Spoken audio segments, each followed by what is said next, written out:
Buenos días profesores, buenos días compañeros, mi nombre es Gregory y en este video mi grupo y yo hablaremos de la tabla periódica. Conceptos claves que dieron origen a la tabla periódica. 1. Ley de las tríadas. Esta ley establece que algunos elementos químicos pueden agruparse en conjunto de 3, llamadas tríadas. 2. Ley de las octavas. Esta ley establece que los elementos químicos exhiben propiedades similares cada 8 elementos cuando se ordenan por su masa atómica. 3. Tabla periódica de Mendeleev. Organizó los elementos en función de su masa atómica creciente y agrupó los elementos con propiedades similares en columnas verticales llamadas grupos. Además, dejó espacio vacío para elementos que aún no se habían descubierto y predijó sus propiedades. En 1814, John Berzelius clasificó los elementos según su electronegatividad. En 1815, William Proust propuso el ordenamiento en base al hidrógeno. En 1820, Johann de Villeneuve propuso el ordenamiento en base a las tríadas. En 1864, Newlands propuso el ordenamiento según sus masas atómicas.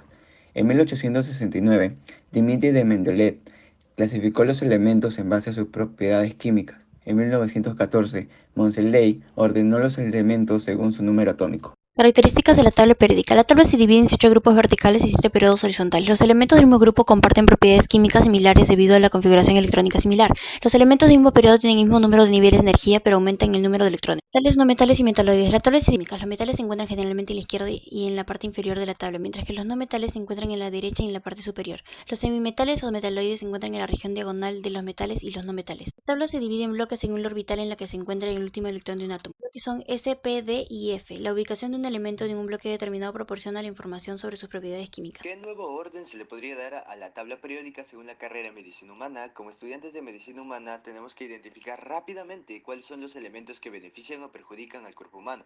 Por esto hemos propuesto dos modelos en los cuales distribuiremos la tabla periódica.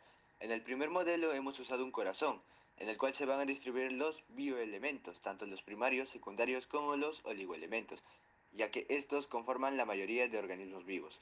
En el segundo modelo hemos utilizado una calavera, en la cual se van a distribuir los elementos tóxicos, estos organizados según la peligrosidad en determinadas condiciones y peligroso al consumo humano.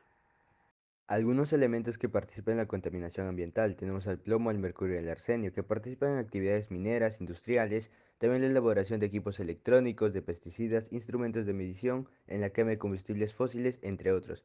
Estos son liberados en el ambiente impidiendo el crecimiento normal de las plantas o contaminando los cultivos. Se puede controlar la contaminación de estos metales haciendo uso de la bioremediación microbiana, aplicando medidas de control a suelos y ríos o también optando por el uso de gas natural. Por último, hemos concluido que la capacidad de poder comprender la historia y evolución de la tabla periódica nos enseña cómo ha reflejado el gran desarrollo del conocimiento científico en la humanidad. Este gran avance y descubrimiento de nuevos elementos nos ha permitido desempeñarnos a trabajar y a estudiar con estos elementos químicos con una mayor comodidad en las ramas de la biología, química, física e incluso la medicina. Captar y reconocer estos elementos de la tabla periódica nos ayuda a introducirnos más a fondo en la medicina, cómo entender la composición de los elementos, diagnosticar enfermedades mediante técnicas como la tomografía o incluso desarrollar nuevos tratamientos o terapias basadas a la comprensión de la química de los elementos. Y bueno, eso sería todo. Muchísimas gracias.